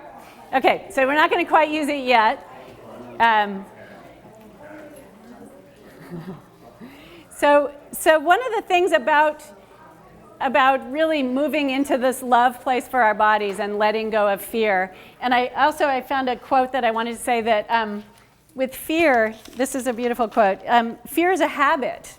So think of critical voice. This is how I see the critical voice. It's a habit. As you recognize it, you will be able to loosen the vice-like grip, not that fear has upon you, but that you have upon fear. Fear will go away once you give it permission to leave. And so this is the work we do. We turn towards our fear. We don't run from it. We turn towards it and we say, hello, what's going on? And then we work with it, and that's what allows it to leave. But one of the things that we really need to do to see our beauty and to experience beauty is to change the way that we see. I'll just shout louder. It's to change the way that we see. So we've been taught that beauty looks a certain way, and that's internalized in our brains, and it really sometimes is hard to see something outside of that picture that we've been given. But we get to change the way we view beauty, and this is bringing it again, same thing back to no thanks, I'm going to do it myself. But it takes practice. One of the things that happened for me when my daughter was in puberty and I was just hitting perimenopause and my body was changing and her body was changing and we're in a dressing room together. And so there we are standing in our underwear, and I had this moment of seeing her brand new woman's body, and first thought was wanting to criticize my own sort of aging body on the way in the other direction. And I stopped myself, and without saying anything, I never said a word about it, I looked at both of us, and I just stood there, and I thought, beauty, beauty, beauty, beauty, beauty, beauty. And I let both of us have beauty in the moment. I just let us both have it. And I really could see beauty in my body that is not supposed to be allowed to be beautiful. Hers is, mine's not. And I just went, I get to see it in both. And then about a week later, my mom was visiting. At the time, she was in her 70s. And she and my daughter Carmen were sitting next to each other. And there was this moment where they just went whoosh, like this. And I saw my daughter is old and my mom is young, and they switched bodies. And it continued this process of like, oh my God, this is so beautiful, these generations of women, and that they are the same. And it was so cool. And that's when I started thinking about this idea of just changing the way I see and choosing that. So how I see. And when I meet somebody, instead of like, oh, they have this body or that body or they look this way, I'm like, it's a person with a story. What's their story? And I want to know you because I want to know your story because I love stories. And please tell me your story and I get to know you. So we can step out of that whole thing about hierarchy. And it's such a much more fun way to live. And for me, like thinking again about how I've changed my own world since my sister died, I want to have fun. It's not fun to be thinking something's wrong with me. So as much as possible, I'm going to do this work. So this is another person I worked with. I'm reading a lot about young people, and I have worked a lot with young people. I do want to say I work with people of all ages, and I do workshops for the public up to, people of every age come to my workshops. But this one is about beauty and her way of changing the way she saw beauty. Her name's Miranda Berry. At the age of 14, I really thought I was open-minded about beauty, but the appreciation was totally cerebral. I never actually felt the beauty in different sorts of bodies, never experienced it with my senses. Just before graduating high school, I began interning with the Body Positive. I was going through what seemed like a million changes at that time, and needing an outlet for my confusion, I got into visual art. I drew pastel landscapes of the Mono Lake Basin Desert, created twisting patterns in the Stinson Beach sand, and made a variety of abstract watercolor paintings in my bed at night. The more weeks I spent with the self-loving, diversely bodied individuals of the Body Positive, the more I grew to see them as works of natural art, and I examined them with the same close attention I gave to patterned sticks and the tender ridges on the inside walls of a bell pepper. As a kid, I liked to soften my gaze completely until my eyes lost focus and things became abstract, Rothko-esque blobs, no longer defined by their everyday purposes. At 17, I discovered that by letting my mind relax in the same way, I could stop measuring beauty by how closely somebody fit the ideal and start going by pure visual intrigue.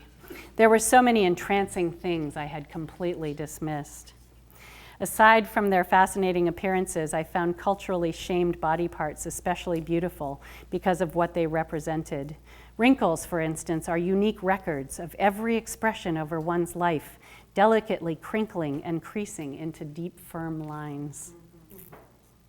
My mother expresses embarrassment about the loose flesh of her belly, but it is a product of all the stretching that allowed her to give birth to me.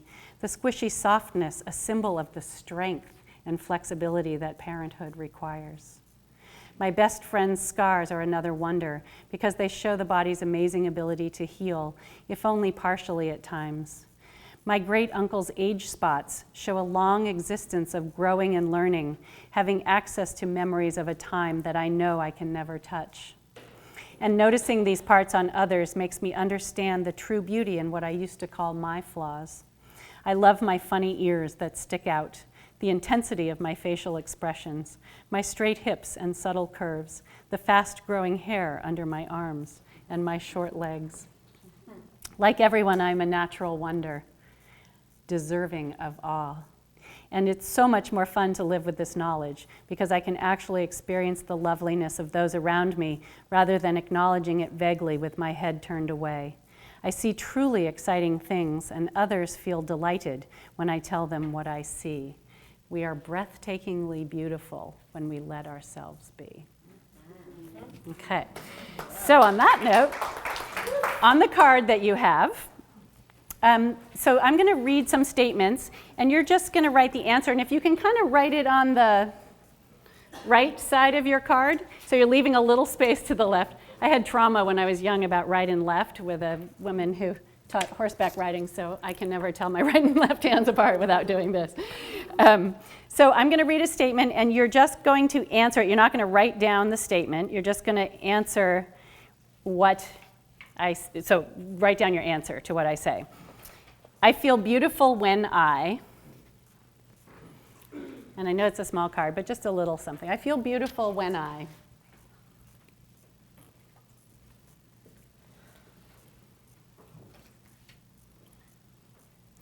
Something about my body I've been teased about is.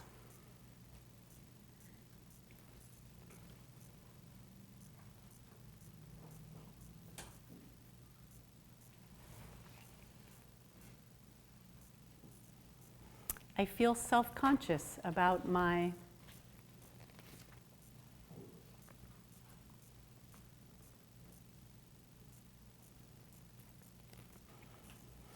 I really appreciate my, and then add the body part here, when I am.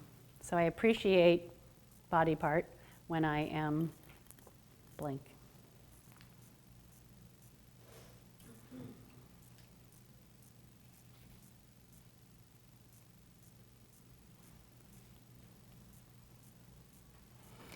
I feel unstoppable when I am.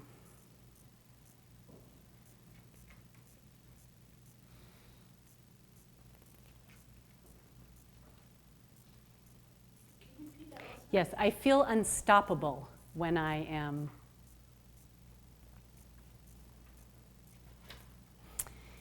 Okay, so now in front of each of those, on that left side blank space, you're going to write my beauty is.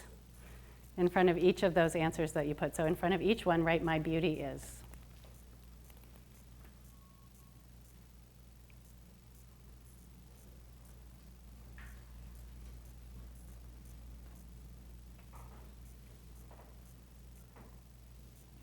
And while you're writing it, think about what you put down there. So that part of you you've been teased about. My beauty is my thunder thighs with lumpy leg tone. My beauty is, what am I insecure about? The changing skin. My quality of my skin changes as I age. My beauty is. Oh, I forgot that one. It's a good one, huh? Right. Yeah? So that's our beauty. Last weekend at a training, I realized that the wrinkles in my neck are like a tree, the rings of a tree. And the more I get, it's like my tree is just, when you think about a tree stump and it's got all these rings of life and we're like, ooh, how cool, so why not see it here? I mean, we can do this. That's the choosing the way we see. Okay, so take a look at that and then think about I just want you to take a moment to talk with somebody about what you wrote down and share something about your beauty with someone near you. We're going to take a minute or two just to share and say, what is your beauty today? And you don't have to be attached to this forever, right? I think that's the thing. Like, your beauty today can change tomorrow. It could be something completely different. That's the cool thing about getting to define it for ourselves. So what's your beauty today? Ask each other. So, yeah, what's your beauty? And what's your name? Carly. Carly, nice to meet you. What's your beauty today? You want to know all of them? Sure, why not? My beauty is kind. My beauty is my butt. My beauty is my stomach. My beauty is my knees when I'm walking. My beauty is empowered by love. See, and that's beauty, right? That's beauty. There's all that way. Yeah. Me too. I know. That's what I love about this. So let's see. I'm just going to do mine. I forget what the first one was. My beauty is my arms wrapped around my daughter when she's having a hard day, and I get to hold her and comfort her. My beauty is my changing skin on my thighs and my strong thighs, because I love big. I'll go to the next one. My beauty is my thighs carrying me up mountains, and I love mountain climbing. My beauty is when I'm doing this work and sharing my story and my life with other people. Yeah, thank you. Yeah. So and then you can ask somebody else too.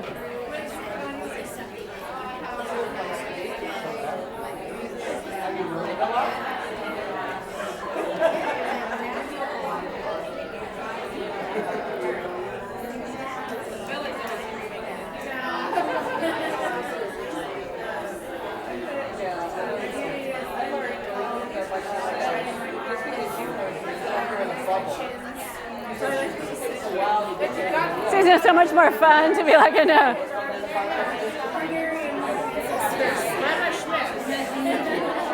We get to have them.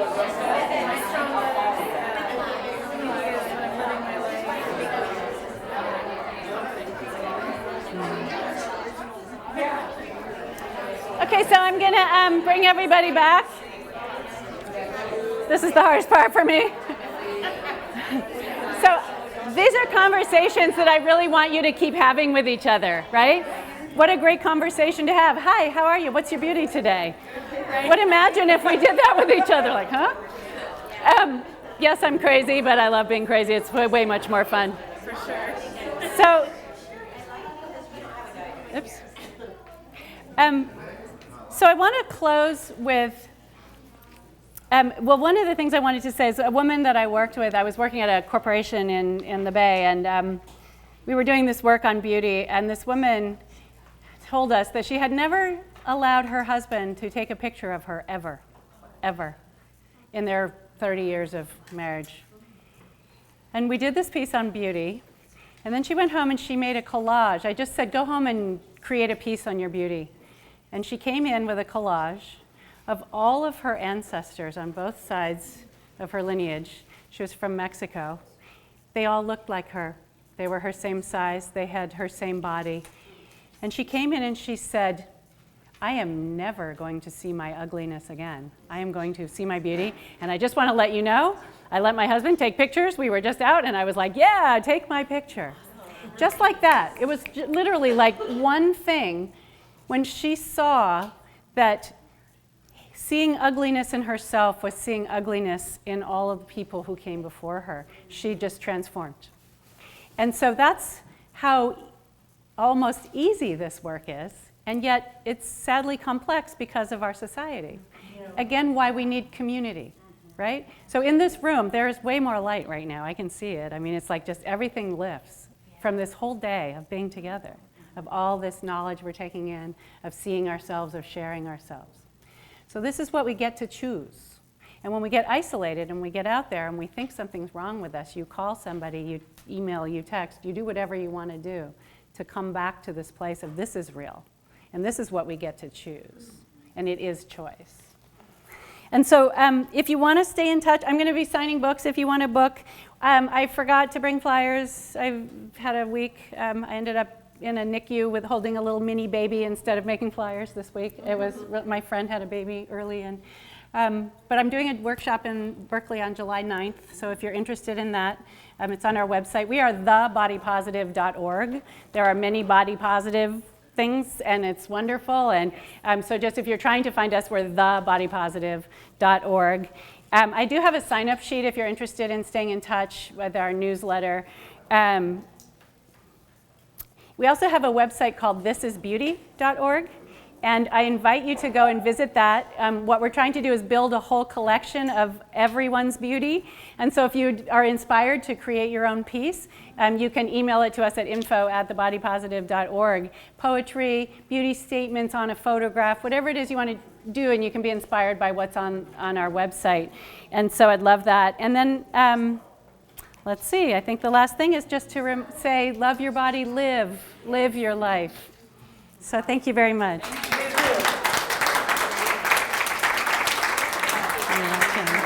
Oh, thank you. You're welcome. Okay, we just have a few last words before we conclude and let you have one last opportunity to interact with the tables, to buy books and get them signed by Connie. One thing I want to be sure to say, so we want to keep this community alive and thriving. So I have created a website that you should all check out. It's hazelive.com, so HAES live.com. All of the things that you see around that you're like, ooh, I want to write that down, about around the tables, the research, the books that we recommend, links to Connie's website, other websites are on hazelive.com. You click the resources tab and it's there. And so we hope that you'll subscribe so that next year, hopefully when we're doing another one, you'll be informed with that. And yeah, if you want to contribute, we have a blog on there. We'd love to hear your story. And so if you want to share it on hazelive.com, this is going to be our start of our community. What else? Does anybody have any raffle tickets left? Any other raffle tickets? No, perfect. Oh, yeah? No, you're just wait. She's like, well, hurry up and pull them. Do you want to do some more raffles now? Okay, let's finish up this. We have 11 prizes left. Holy moly. I know. So those of you who have stayed till the end will hopefully be able, I've got like a handful here. Good. Call them all. Erica Cheney. Hey, way to go, Erica. And welcome to town, Erica. We're glad to have you. Andrea. Hey, Andrea, again. Yeah. Birthday. Oh, lots of birthday presents. All right, let me see if I have more names. Rosa. Hey, Rosa. Hey.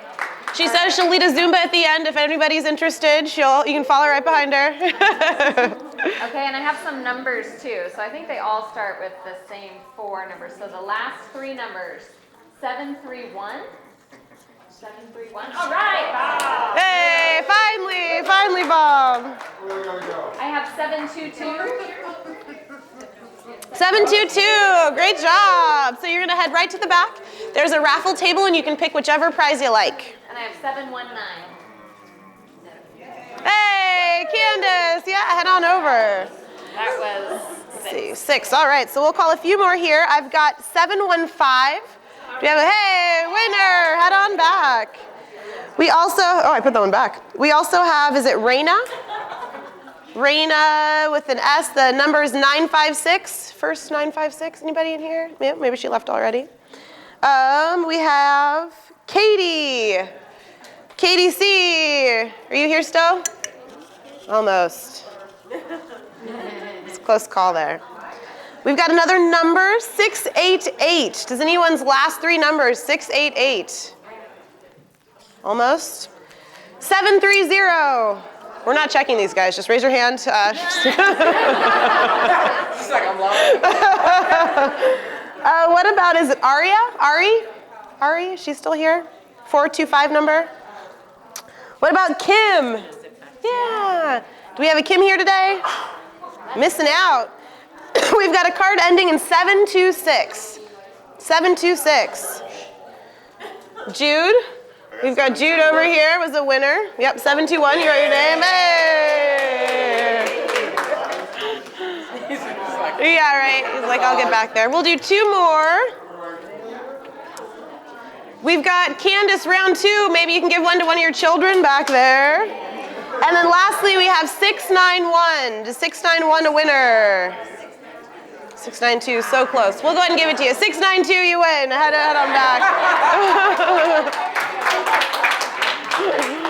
Anything else? Thank you so much for spending your Saturday with us today. It really means a lot to Meg and I. We spent a lot of time here. So thank you to Meg for all the work you've done. Yeah, and I did want to remind you guys of one more thing. We have some resources in the back. You know, the media is really into marketing to us, right? Marketing. And they have a ton of money to figure out exactly how to sell us things. So go through your Facebook, go through your Instagram, get rid of anything that isn't making you feel body positive. And in our resource table, we have a whole list of Twitter, Facebook, Instagram, and blogs that you can follow that are really going to do some reverse marketing and help you keep on this path to body positivity and health. Thank you so much for joining us, guys. For more information and resources, visit hazelive.com.